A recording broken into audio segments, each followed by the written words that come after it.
Isang araw, isang santo,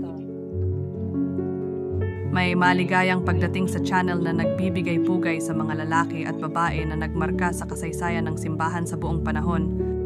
Ngayon, 13 ng Pebrero, ipinagdiriwang natin si San Jordan ng Saxonia.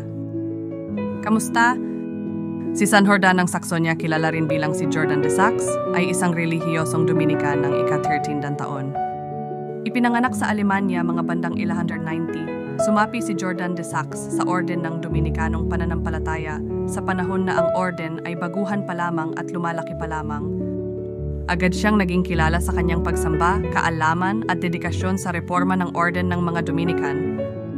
Bilang isang fraile ng Dominican, iginugol ni Jordan de Sax ang kanyang buhay sa pag-aaral, pangangaral at pagsusulat ng mga teolohikal na akda. Siya ay partikular na kilala sa kanyang aklat na pinamagatang Libellus de Principiis Ordinis Praedicatorum, maliit na aklat tungkol sa mga simulain ng orden ng Dominican na nagsasalaysay sa mga pinagmulan at mga pangunahing simulain ng orden ng mga Dominican. Si Jordan de Sax ay isa ring matibay na tagapagtanggol ng relihiyosong buhay at pagporma ng mga fraile ng mga Dominican. Nagsilbi siya sa iba't ibang mga katungkulan sa loob ng orden at nag-ambag sa paglawak at pag-organisa nito.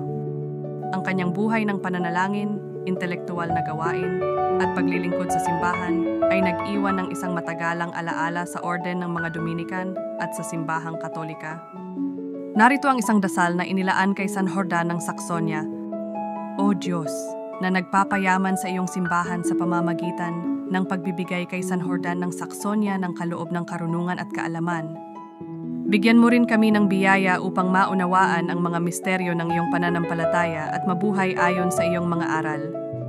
Naway ang kanyang halimbawa ng debosyon at integridad ay magbigay inspirasyon sa atin sa aming sariling paglalakbay espiritual.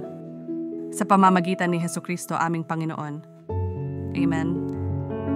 May iba pang mga santo na ipinagdiriwang ngayong araw. Santa Catalina ng Ricci.